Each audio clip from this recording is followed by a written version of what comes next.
दफा पहले कह दिया था, आज फिर दोहरा रहा हूं। ये जोड़ी थी, एक तो भाग गया, वो फिर आ गया। शुक्र है खुदा का कि उसको अकल आ गई, आ गया।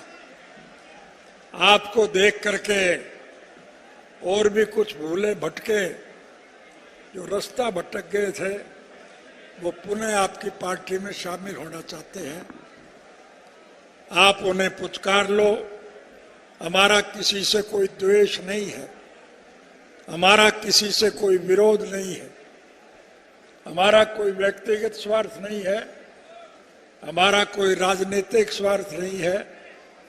हम तो स्वर्गीय चौधरी देवीलाल जी के स्वप्न साकार करने के पक्षधर हैं। आदरणीय चौधरी देवीलाल जी जन्म से लेकर के आखिरी सांस तक इस बात को लेकर के लड़ाई लड़ते रहे थे कि इस देश के हर नागरिक की मूलभूत जरूरियात, रोजी रोटी, कपड़ा, मकान, शिक्षा और स्वास्थ्य का प्रबंध सरकार करे। और जो सरकार ये सब करने में सफल ना हो, फिर जनतांत्रिक तरीके से उस सरकार को बदल दिया जाना चाहिए। प्रजातांत्रिक प्रणाली में जनता के सहयोग और समर्थन से सरकारें बनती हैं और फिर चुनी हुई सरकार की जिम्मेवारी होती है कि वो जनहित के कामों में रुचि ले, लोगों की मूलभूत जरूरियात पूरी करे, राष्ट्र के उज्जवल भविष्य के लिए लगन और मेहनत से काम करे। लेकिन जो सरकार ये सब ना करे, उस सरकार को बदल देना चाहिए। सरकारें तो बदलती रहती है, लेकिन नीतियां नहीं बदला करती। हरियाणा प्रदेश के मौजूदा मुख्यमंत्री ने पिछली दफा मुख्यमंत्री का पदभार संभालने के बाद एक घोषणा की थी कि जिस किसी साथी को कोई तकलीफ हो, वो मेरी कोठी पे आके दरख्वास्त दे, मैं उसकी मदद करूं। साथियों, संयोग से मुझे एक दफा चंडीगढ़ जाने का मौका मिला और चंडीगढ़ में मैं अपने किसी मित्र से मिलने के लिए जा रहा था। जिस सड़क से मैं जा रहा था, उसी सड़क पर मुख्यमंत्री निवास था।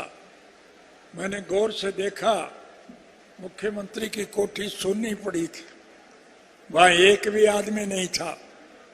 मैंने अड़ोस पड़ोस के लोगों को बुला करके पूछा कि भाई मुख्यमंत्री निवास तो सुनना पड़ा है, लोग आते नहीं है क्या? तब लोगों ने मुझे बताया, क्या करे कोई यहां आकर के, काम तो किसी का होता नहीं, और जो कोई दरख्वास्त लेकर के आता है, पुलिस वाले पीट करके उसे जेल भेज देते। मैंने उसी दिन से मन में ठान ली कि अगर कभी सरकार बनाने का अवसर मिला तो मैं इस नीति को बदलूंगा। आपके सहयोग और समर्थन से हमें सरकार बनाने का अवसर मिला और मैंने अपने मन में ठानी हुई उस बात को क्रियान्वित किया। पहली कलम से मैंने ये फैसला लिया कि अब लोगों को सरकार के पास आने की जरूरत नहीं, सरकार लोगों के पास जाएगी। मुझे ये कहने की आवश्यकता नहीं, हम साल में एक एक गांव में जाया करता था और गांव के लोगों की तरफ से जो मांग रखी जाती, वो आपकी मांग मानी जाती थी या नहीं मानी जाती थी। मैं आज आपसे फिर निवेदन करने आया हूं, स्वर्गीय चौधरी देवीलाल जी के प्रति सम्मान व्यक्त करते हुए आप लोगों को एक नया निर्णय लेना है। ये मेरे कहने की आवश्यकता नहीं। मंच पर आपने देखा, समूचे भारतवर्ष के विभिन्न राजनीतिक पार्टियों के अग्रणी नेता आपके सामने बैठे हुए थे और सबने ये मन बनाया हुआ है कि इसको शासन का अंत किया जाए। आज कोई सरकार नहीं है, ये तो लुटेरों का एक गिरोह है जो दोनों हाथों से देश की संपत्ति को लूटने पर लगे हुए हैं। हमारा ये देश कृषि प्रधान देश, इस देश की अर्थव्यवस्था केवल खेती पर टिकी है। अगर किसान खुशहाल है तो देश माला माल है, और अगर किसान कंगाल है तो देश का बुरा हाल है। आज इस मौजूदा सरकार ने किसानों की हालत बहुत दयनीय बना दी। आज हमें न बिजली मिलती है, न पानी मिलता है। खाद और बीज के लिए हम लाइन पे लगते हैं। फिर भी प्रभु की अगर कृपा हो जाए, हमारे खेतों में भरपूर फसल हो जाए, तो फिर हमें उसका लाभप्रद मूल्य नहीं मिलता है। हमारा उत्पादन कोड़ियों के भाव छीना जाता है। लेकिन अजीब विडंबना है कि जो उत्पादन हम बेचते हैं, उसमें से जो चीज पैदा होती है उसे महंगे दाम पर बेचा जाता है। गन्ना हम पैदा करते हैं, वो मंडी में लिया जाता है और कई कई साल तक किसान को उसकी पेमेंट नहीं होती। लेकिन गन्ने से जो चीनी बनती है उसके दाम रोज बढ़ते हैं। चना, दाल, मूंग, मोस, मसर, अरहर हम पैदा करते हैं, वो मंडी में लूटा जाता है। लेकिन उसमें से जो दाल बनती है वो बाजार में महंगी बिकती है। सरसों, तारा मीरा, तोरिया, अड़सी हम पैदा करते हैं, वो मंडी में ली जाती है। लेकिन उसमें से जो तेल निकलता है वो महंगा बिकता है। हम ट्रैक्टर से खेती करते हैं, उसका डीजल का भाव रोज बढ़ता है। लेकिन हवाई जहाज में जो तेल जलता है वो रोज मंदा होता है, क्योंकि उसमें पूंजीपति वर्ग के लोग सफर करते हैं। ये सरकार लुटेरों की सरकार इस प्रकार के कानून बनाती है जिससे इस देश का पैसा मुट्ठी भर बड़े उद्योगी घराने उनके पास चला जाए और वहां से ये लूट के खाते हैं। इसलिए मैं आपसे निवेदन कर रहा हूं, आज परिस्थितियां बदल गई। बदले हुए हालात को ध्यान में रख करके हम सबको एक निर्णायक लड़ाई लड़नी पड़ेगी। दोस्तों, मुझे दुनिया के 152 मुल्कों में जाने का अवसर मिला है। सैर सपाटा करने के लिए नहीं, मैं हर मुल्क के राजनीतिक, आर्थिक और सामाजिक हालात की जानकारी हासिल करने के लिए गया था। विश्व के हर मुल्क में जाकर के मुझे एक बात को देख करके बहुत प्रसन्नता हुई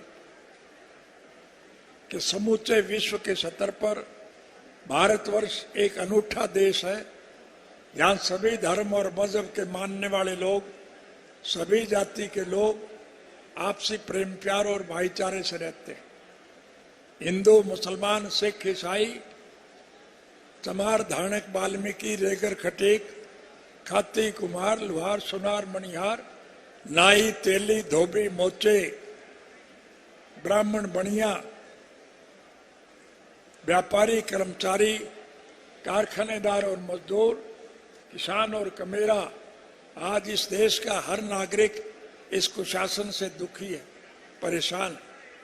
जेल से रिहा होने के बाद मैं सबसे पहले उन साथियों का आभार व्यक्त करने के लिए गया जो पिछले 1 साल से भी लंबे अरसे से गर्मी सर्दी की परवाह किए बिना, बारिश की परवाह किए बिना, भूखे प्यासे दिल्ली के चारों तरफ सड़कों पर डेरा जमाए बैठे हैं। इसलिए धरने पर बैठे हैं ताकि केंद्र की सरकार की तरफ से बनाए गए ये 3 काले कानून जो किसान विरोधी हैं उन्हें वापस लिया जाए। प्रधानमंत्री इस बात पर बजित थे कि बने हुए कानून कभी वापस नहीं होते, लेकिन वो बधाई के पात्र हैं और मैं उन बहादुरों को बधाई दूंगा जिन्होंने दृढ़ निश्चय के साथ एक प्रण लिया कि हम मर जाएंगे, लेकिन जब तक ये 3 काले कानून वापस नहीं होंगे हम धरने से पीछे नहीं हटेंगे। आखिर झक मार करके प्रधानमंत्री को झुकना पड़ा, वो 3 काले कानून वापस लिए और किसानों से माफी मांगी। संगठन में बहुत शक्ति है, इसलिए मैं आज आपसे फिर निवेदन करने आया कि इन बिगड़े हुए हालात को ठीक करने के लिए हम सबको इकट्ठे होकर के एक लड़ाई लड़नी, और लड़ाई में आपको सफलता मिले, इसके लिए मैं आपसे एक ही बात कहना चाहता हूं। आज की इस मौजूदा सरकार ने स्वर्गीय चौधरी देवीलाल जी के बनाए हुए उस वृद्धावस्था कानून को मिटाने का काम किया। उन बुजुर्गों की पेंशन काटी गई। मैं उन बूढ़े बुजुर्गों को यह आश्वासन देना चाहता हूं, सरकार निश्चित रूप से आपकी बनेगी, और जब आपकी सरकार बनेगी तो जो पेंशन आपकी काटी गई है उसका सारा पैसा मैं ब्याज के हम आपके पास भिजवाने का काम करें। और मैं घोषणा करता हूं कि सरकार बनने के बाद वृद्धावस्था पेंशन 10,000 रुपए माहवार हम करने का काम करें। हम महिलाओं को अलग से 1,000 रुपया प्रति माह के हिसाब से देंगे। बेरोजगार युवकों को रोजगार देने का प्रदान किया जाएगा। पढ़े लिखे युवाओं को सम्मान भत्ता 21,000 रुपया दिया जाएगा। हमारी सरकार बनने पर 1 साल के अंदर अंदर हम SYL नहर का निर्माण करेंगे और आपकी प्यासी धरती को पूरा पानी देने का काम करेंगे। गरीब लोगों को अनेक प्रकार की सुविधाएं प्रदान करेंगे।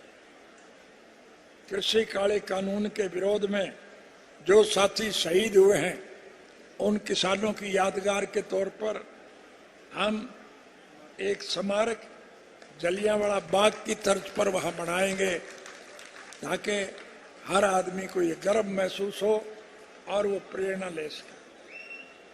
ई-नेम ट्रेनिंग प्रणाली को समाप्त किया जाएगा और आढ़ती भाइयों के निर्धारित कमीशन को बरकरार रखते हुए 3% उनकी दर की जाए। हर मंडी में ये प्रावधान किया जाएगा कि सभी फसलें केवल मंडी में ही खरीद और बेची जाए।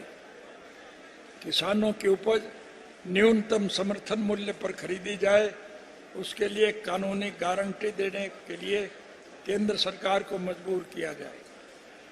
स्वर्गीय चौधरी देवीलाल जी ने हम सब के लिए जो काम किए हैं, उनको अगर मैं गिनाने लगूंगा तो बहुत समय लग जाएगा, लेकिन मैं इनसे एक ही बात कहना चाहूंगा कि सब धरती कागज करो, लेखनी सब बन रहा है, 7 समुद्र की मसी करूं, देवीलाल के गुण लिखे न जाए।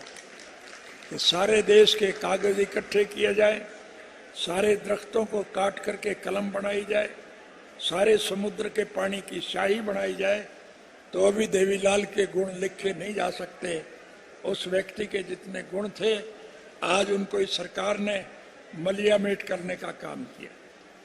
जिस सरकार के राज में 2014 में केंद्र की सरकार में 56 करोड़ 51 लाख रुपए का कर्ज था, आज 8 वर्षों में ये कर्जा बढ़कर 139 लाख करोड़ हो गया है। कर्ज का ब्याज चुकाने के लिए कर्ज लिया जाता है, कर्मचारियों को तनख्वाह देने के लिए कर्ज लेना पड़ता है। हर पैदा होने वाला बच्चा अपने सर के ऊपर 2 लाख का कर्जा लेकर के पैदा होता है। हरियाणा प्रदेश में जब हमारी सरकार गई थी, हमने सरकार के खजाने में हजारों करोड़ रुपया छोड़ा था। आज हरियाणा सरकार के सर के ऊपर 2.5 लाख करोड़ से ज्यादा का कर्जा है। उन कमबख्तों से पूछना कि ये कर्जा किस बात का है। विकास के नाम पर कहीं एक ईंट नहीं लगी। जो सड़कें हमारे सरकार के वक्त में बनी थी, आज वो टूट गई, उनकी मरम्मत तक नहीं हो रही। बिजली और पानी का अभाव है। खाद और बीज के लिए हम लाइन में लगे रहते हैं। हमारी उपज का हमें लाभप्रद मूल्य नहीं मिलता है। जरूरियात जिंदगी की चीजों के दाम निरंतर बढ़ते जाते हैं। ट्रैक्टर से हम खेती करते हैं, डीजल का भाव रोज बढ़ता है, लेकिन हवाई जहाज में जो तेल जलता है उसके दाम रोज कम होते हैं, क्योंकि उसमें पैसे वाले लोग सफर करते हैं। ये सरकार किसान विरोधी सरकार है, इसलिए इस सरकार का पतन करना अति आवश्यक है। आज हरियाणा प्रदेश में निरंतर अपराध बढ़ रहे हैं। 4 लाख महिलाओं के साथ, 1.5 लाख से अधिक बच्चों के साथ, 50,000 से अधिक दलितों के साथ आज झगड़े हो रहे हैं, मुकदमे बनाए जा रहे हैं। प्रतिदिन हत्याएं, 4 बलात्कार, 6 अपहरण, हर तीसरे दिन एक गैंगरेप। बेरोजगारी हरियाणा में 37.3% बढ़ी। पढ़े लिखे डिग्री प्राप्त युवक नौकरियों के लिए मारे मारे फिरते हैं। चपरासी और माली की नौकरी भी उन्हें नहीं मिलती। एनसीआरबी की 2021 की रिपोर्ट के अनुसार 42,000 दिहाड़ीदार मजदूर, हरियाणा में 535 दिहाड़ीदार मजदूरों में आत्महत्या की है। विजय माल्या, ललित मोदी, मेहुल चोकसी व नीरव मोदी जैसे कई लोग लाखों करोड़ रुपए बैंकों से लेकर विदेशों में जाकर के बस गए। कहाँ तो ये सरकार ने वायदा किया था कि हम विदेशों का काला धन इस देश में लाएंगे और 15 लाख रुपए प्रति व्यक्ति देंगे, और कहाँ आज हमारे बैंकों का पैसा मुट्ठी भर लुटेरे लेकर के विदेशों में चले गए। घरेलू गैस का सिलेंडर जो 420 रुपए में मिलता था, आज वो 1100 रुपए में मिलता है। स्वामी विवेकानंद ने कहा है कि अतिष्ठित जागृत प्राप्य वारा निबोधित, उत्तिष्ठित जागृत प्राप्य वारा निबोधित। उठो जागो और तब तक मत रुको जब तक अपने लक्ष्य तक ना पहुंच जाओ। इसलिए हिम्मत और हौसले की जरूरत है। आपके हिम्मत और हौसले से देश में राजनीतिक बदलाव आएगा, और जब राजनीतिक बदलाव आएगा तो फिर आपको सारी सहूलियात मिलेगी। हमारी सरकार के वक्त में 3,206 बच्चों को जो हमने नौकरी दी थी, उसकी वजह से मुझे 10 साल की सजा काटनी पड़ी थी। जिन बच्चों को हमने नौकरी दी उनकी तो तरक्की हो गई, लेकिन नौकरी देने वाले को 10 साल की सजा काटनी पड़ी। अब के मैं आपसे वायदा करके जा रहा हूं, राज बना लो। जब आपकी सरकार बनेगी तो हम हर बच्चे को निःशुल्क शिक्षा देंगे, कोई पैसा खर्च नहीं हो। और पढ़ने वाला बच्चा यदि बीमार हो जाए तो उसका मुफ्त में इलाज कराएं, और पढ़े लिखे युवक को उसकी योग्यता के मुताबिक नौकरी देंगे। हर बच्चे को नौकरी देंगे। किसी योग्य बच्चे के माँ बाप ने किसी मजबूरी में वोट चाहे कहीं भी दिया हो, हम उसमें वोट की राजनीति का दखल नहीं माने। हम हर बच्चे को नौकरी देंगे। 3206 बच्चों को नौकरी देने की वजह से मुझे 10 साल की सजा हुई थी। अब के मैं लाखों बच्चों को नौकरी दूंगा, चाहे बाद में मुझे फांसी टूटना पड़े। मुझे उसकी प्रकाश टुकाड़ा जिंदाबाद जिंदाबाद जिंदाबाद। इसलिए मैं आपसे निवेदन कर रहा हूँ, हिम्मत और हौसला कायम रखो। आपसी प्रेम प्यार और भाईचारे से मिलजुल कर देश के इस दूषित वातावरण को बदलने में अहम भूमिका निभाओ। आज समूचे विश्व की निगाह आप पर टिकी है। आपकी हिम्मत और हौसले के हर साथी इंतजार में बैठे हैं। आपकी हिम्मत से परिवर्तन आएगा। कमेरे इस देश के राजभाग के मालिक होंगे और लुटेरे जेल की सलाखों के पीछे बंद किए जाएंगे। ये मैं आपसे वायदा करता हूं। सीधी जाटी भाषा में एक ही बात आपसे कहना चाहूंगा, राज बना लो, फिर थारे सारे खोटवे काट दूंगा, तुम्हें कोई दिक्कत और परेशानी नहीं होगी। यही बात कहने में आपके बीच में आया था। आपने इतनी भारी संख्या में यहाँ आकर के हमारा जो हौसला बढ़ाया, उसके लिए मैं आपका आभार व्यक्त करता हूँ और भगवान से प्रार्थना करूंगा आपका हमारा ये सहचार सदा कायम रहे। आप सबका बहुत बहुत धन्यवाद।